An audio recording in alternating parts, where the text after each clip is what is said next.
દાહોદ શહેર સહિત જિલ્લામાં શ્રીજીના વિસર્જન પ્રક્રિયા શાંતિપૂર્ણ માહોલમાં સંપન્ન થઈ.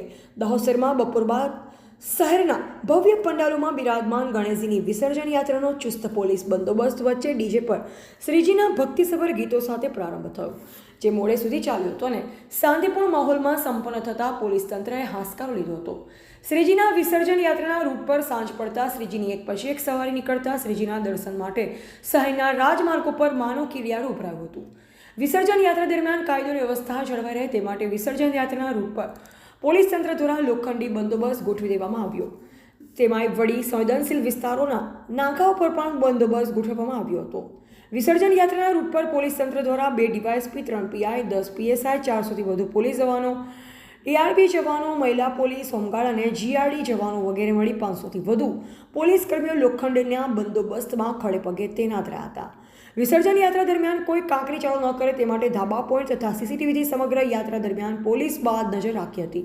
ગણેશ વિસર્જન યાત્રાનું સીધી મોનિટરિંગ જિલ્લા પોલીસ વડા ડોક્ટર રાજદીપસિંહ ઝાલા દ્વારા કરવામાં આવ્યું.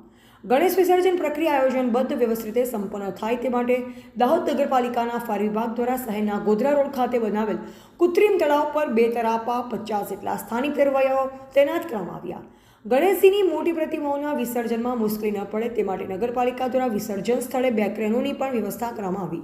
તેમજ રાત્રિ દરમિયાન વિસર્જન સ્થળે ભીડના કારણે કોઈ અરાજકતા ન સર્જાય તે માટે કૃત્રિમ તળાવની ફરતે ફ્લડ લાઇટોની પણ પાલિકા દ્વારા સુંદર વ્યવસ્થા કરવામાં આવી.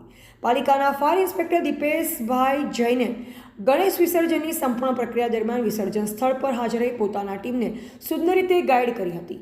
પાલિકા તેમજ પોલીસ તંત્ર દ્વારા વિસર્જન સ્થળે આયોજનબદ્ધ વ્યવસ્થા કરવામાં આવી હોવાના કારણે દાહોદમાં કેટલાકને બાદ કરતાં લગભગ તમામ ગણપતિનું કૃત્રિમ તળાવમાં શાંતિપૂર્ણ માહોલમાં વિસર્જન સંપન્ન થયું હતું અને ગણપતિ બાપ્પા મોરિયા અગલે બરસતું જલ્દી આના કોલ સાથે ગણેશ ભક્તોએ શ્રીજીને ભાવુક બની અશ્રુભીની આંખે વિદાય આપતા વિસર્જન સ્થળ પર ભાવુક દ્રશ્ય સર્જાયા અને સમગ્ર દાહોદ ગણેશમય બન્યું.